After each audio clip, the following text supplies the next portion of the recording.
முன்னாள் பிரதமர் நஜீப் ரசாக்கின் வழக்கில் வீட்டுக் காவல் உத்தரவு பிறப்பிக்கப்பட்டதாக கூறப்படும் விவகாரம் தொடர்பில் சட்டத்துறை தலைவரின் அலுவலகம் செய்துள்ள விண்ணப்பத்தை கூட்டரசு நீதிமன்றம் இன்று செவிமடுக்கிறது. கூட்டரசு நீதிமன்றத்தின் முதலாவது அறையில் காலை 9 மணிக்கு அது செவிமடுக்கப்படும் என்று தெரிவிக்கப்பட்டுள்ளது. அந்த விண்ணப்பத்தை February 4 சட்டத்துறை தலைவரின் அலுவலகம் தாக்கல் செய்துள்ளது குறிப்பிடத்தக்கது. நஜீப்பின் எஞ்சிய கால சிறை தண்டனையை வீட்டுக் காவலில் கழிக்க கோரி முன்னாள் பேரரசர் உத்தரவிட்டதாக கூறப்படுகிறது.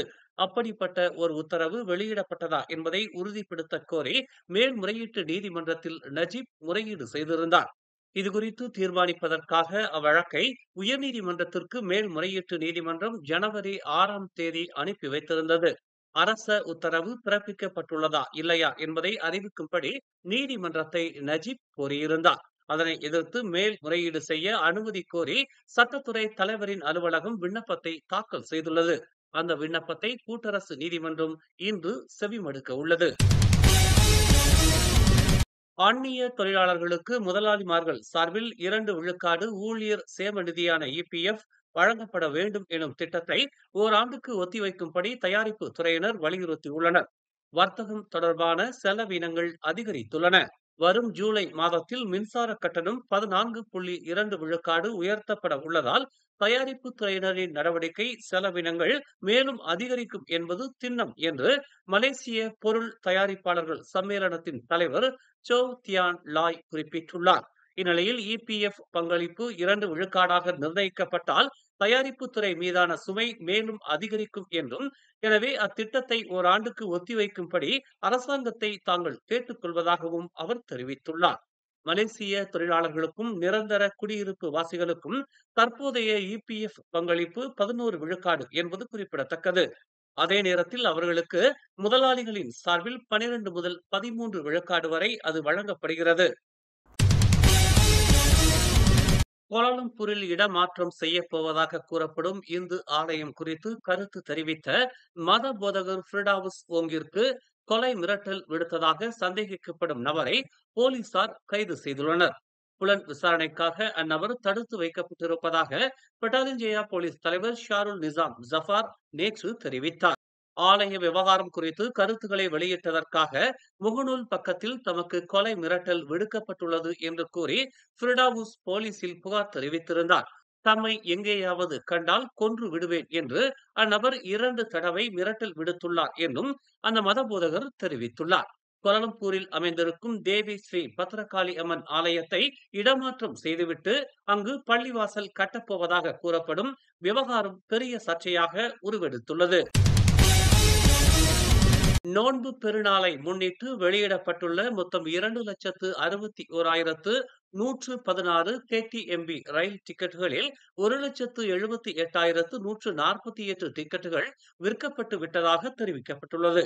இதனைத் தொடர்ந்து கிட்டத்தட்ட அனைத்து டிக்கெட்டுகளும் விற்று முடிந்துவிட்ட நிலையில் இருப்பதாக KTMB நேற்று அறிவித்துள்ளது.